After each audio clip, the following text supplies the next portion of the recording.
بڑے بڑے جملے بولنا مسلم شریف میں موجود ہے۔ نبی اکرم صلی اللہ تعالی علیہ وسلم نے فرمایا ایک شخص نے قسم اٹھا کے کہا تھا اللہ فلانے کو معاف نہیں کرے گا، تو فرماتے ہیں رب کریم نے فرمایا یہ کون ہے جو میرے اوپر قسمیں اٹھاتا ہے، اسے جا کے کہہ دو۔ وہ بظاہر جسے گناہگار سمجھ کے تو نے کہا تھا نا اللہ اسے معاف نہیں کرے گا، جا اسے کہہ دو میں نے اسے معاف کر دیا ہے۔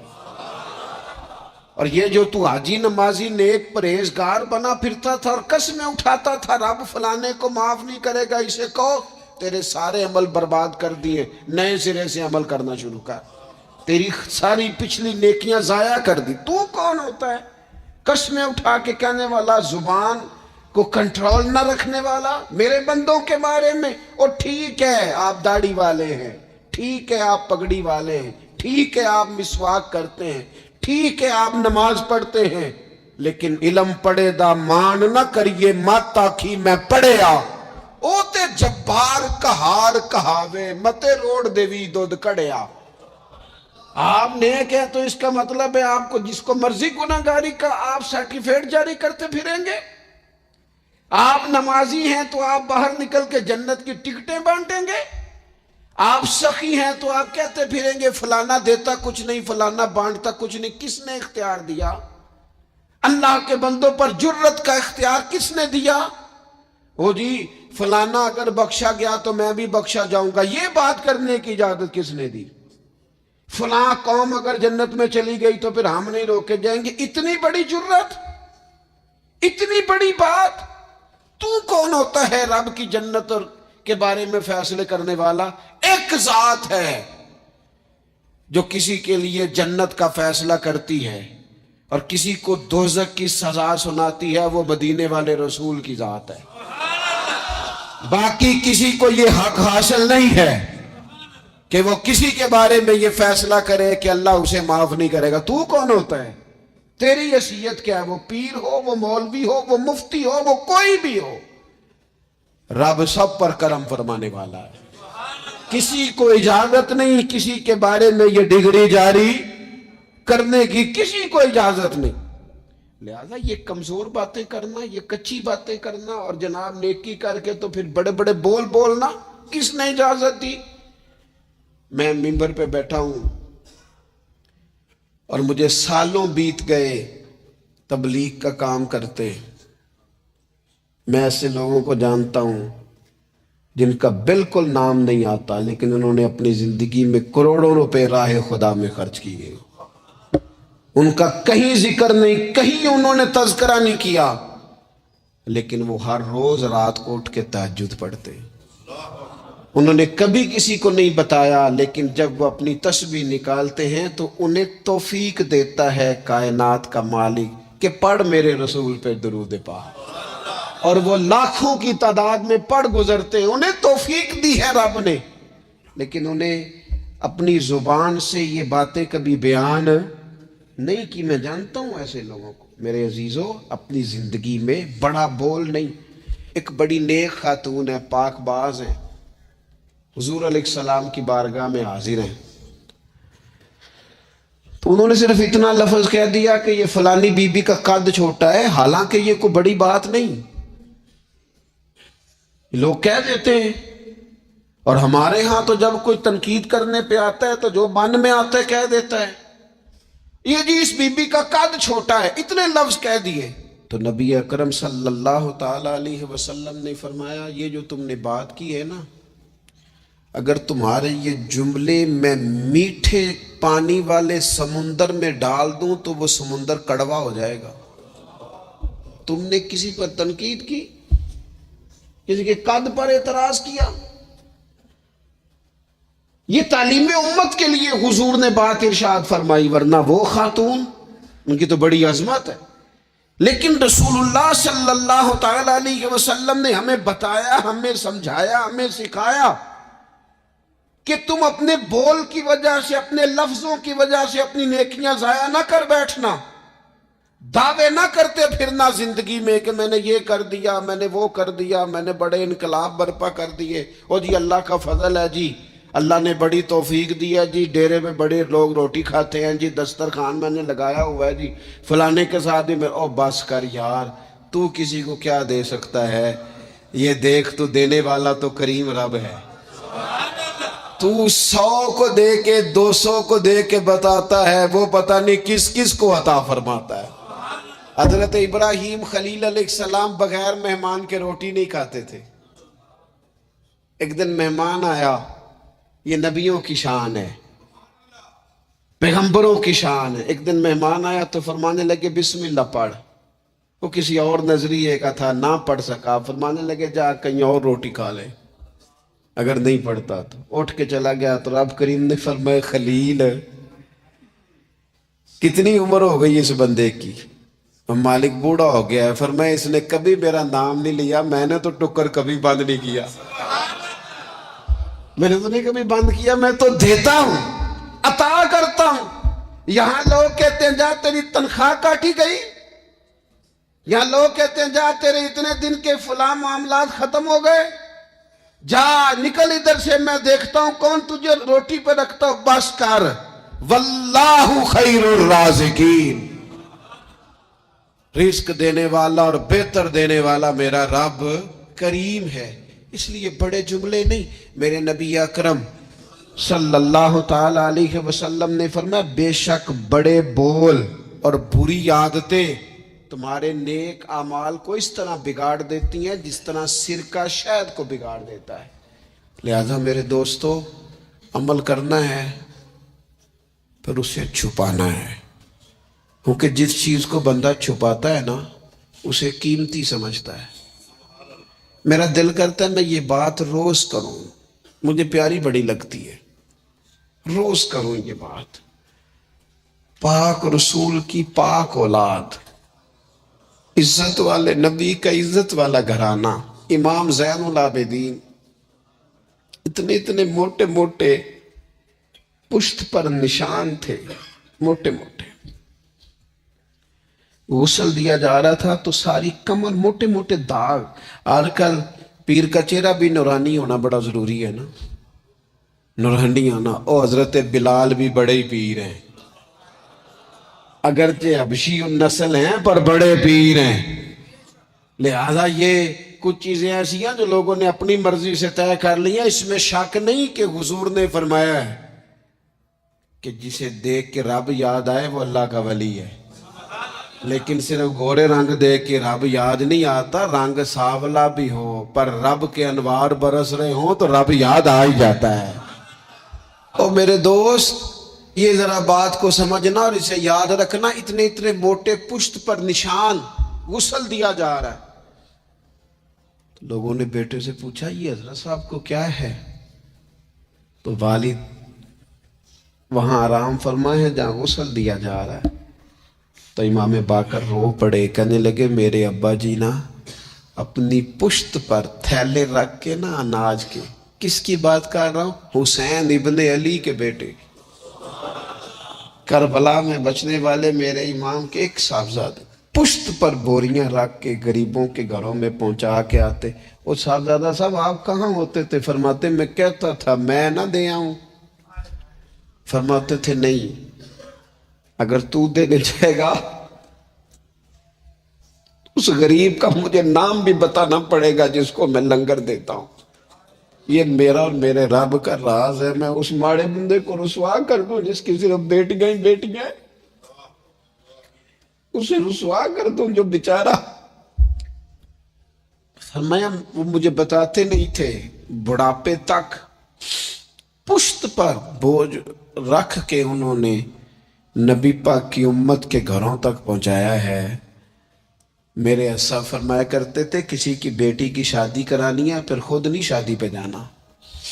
حضور کیوں؟ فرمانے لگے بچی کا باپ تو موسم کے پیچھے ہی بھاگتا رہے گا, خود نہ جانا, بس ٹھیک ہے پیچھے پیچھے رہنا, سامنے نہ آنا, پیچھے.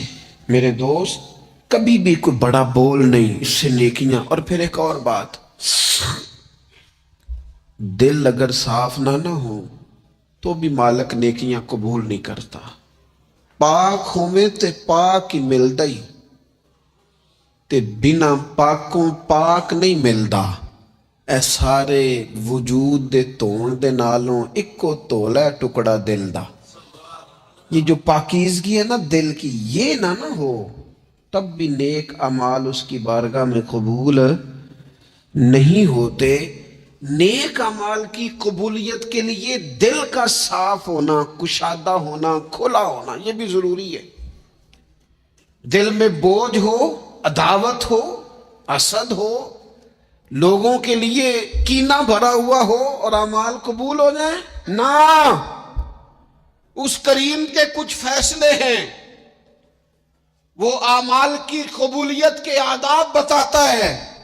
وہ کہتا ہے میری مرضی سے کرو گے تو میں قبول کروں گا۔ حدیث پاک آپ کو صحیح مسلم میں ملے گی۔ نبی پاک صلی اللہ تعالی علیہ وسلم فرماتے سوموار اور جمعرات والے دن لوگوں کے اعمال اللہ کی بارگاہ میں پیش کیے جاتے۔ دو مسلمانوں کے دو بھائیوں کے اعمال رب کی بارگاہ میں پیش کیے جاتے ہیں۔ اعمال ہیں، نیک اعمال ہے، نیکی ہے، نماز ہے، روزہ ہے، حج ہے، زکوٰۃ ہے، صدقات ہے۔ وہ نیک اعمال اللہ کی بارگاہ میں جمعرات اور پیر کو پیش کیے جاتے ہیں۔ رب کریم فرماتے ٹھہر جو ذرا ان کے اعمال کو روک دو۔ یا اللہ کیوں؟ فرمائے اس لیے کہ ان کے آپس میں نا دلوں میں نفرت ہے، گھٹن ہے، عداوت ہے۔ ان کو ذرا مہلت دو، یہ پہلے صلح کر لیں پھر ان کے اعمال بھی قبول کر لیں گے۔ کہ نہ عداوتیں پالی ہوئی ہیں، اپنے دلوں کے اندر گھٹن پیدا کی ہوئی، اختلاف کہاں نہیں ہوتا، لیکن نفرتیں پیدا کر لینا۔ کیا جرم کیا بھائی نے؟ کون سا کفر کر بیٹھے ہیں رشتہ دار؟ کون سی ایسی بات نکل گئی ہے جو زندگی کے ناطے توڑ کے بیٹھ گئے ہم؟ رب کہتا ہے نہیں قبول ہوں گے ابھی اس کے اعمال، روک دو جب تک یہ آپس میں صلح نہ کر لے۔ مسجد میں بھی پابندی سے آؤ، فجر کی جماعت بھی نہیں چھوٹنی چاہیے، جمعے والے دن بھی وقت پہ آؤ، لیکن اگر قبولیت کرانی ہے تو 20 منٹ نکال کے نا اس رشتہ دار کے گھر بھی چلے جاؤ جس سے ناراضگی چل رہی ہے، تھوڑا سا نا ادھر بھی ایک چکر لگاؤ، اس لیے کہ وہ کہتا ہے قبول ہی تب کرنا ہے، پہلے یہ والا کام کر۔ لیکن اندر عداوت سے بھرا ہوا ہو، سینہ بغض سے بھرا ہوا ہو، تو پھر اس کی روشنی میں جو اعمال کیے جائیں وہ قبول نہیں ہوتے۔ قرآن مجید فرقان حمید نے ایک اور وجہ بھی بیان کی ہے، فرمایا نہیں قبول کریں گے۔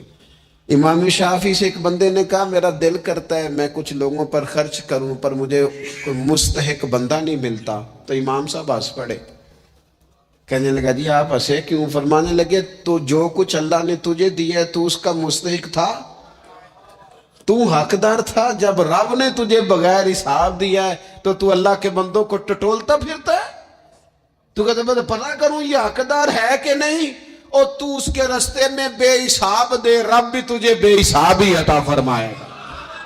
تو ڈھونڈتا اور ٹٹولتا پھرتا ہے۔ قرآن مجید نے کہا بڑے بڑے صدقے دینے والوں، خیرات کرنے والوں، اللہ کے رستے میں خرچ کرنے والوں، ایک بات کا خیال رکھنا، تم نے دیا بندے کو ہے پر دیا ہے اللہ کی راہ میں، اللہ کی رضا کے لیے۔ یا ایھا الذین آمنوا لا تبطلوا صدقاتکم بالمن والاذی، اے ایمان والو اپنے صدقے ضائع نہ کر لینا۔ اور یہ قرآن مجید کے لفظ ہیں، کس طرح؟ بالمن والاذی، فرمایا احسان جتلا کر اور تکلیف دے کر، اپنے صدقات ضائع نہ کر لینا، اپنی زکوٰۃ ضائع نہ کر لینا، اپنے فطرانے ضائع نہ کر لینا۔ بالمن والاذی، یہ جو دو جملے ہیں قرآن مجید کے، یہ اس عنوان پر حرف آخر ہیں۔ جب بندہ کسی کو احسان جتلا دیتا ہے تو تکلیف خود بخود ہو جاتی ہے۔ بالمن والاذی، تم نہ احسان جتلا کر والاذی اور تکلیف دے کر اپنے صدقات کو ضائع نہ کر لینا، احسان نہ جتلانا۔ تمہارے صدر الشریعہ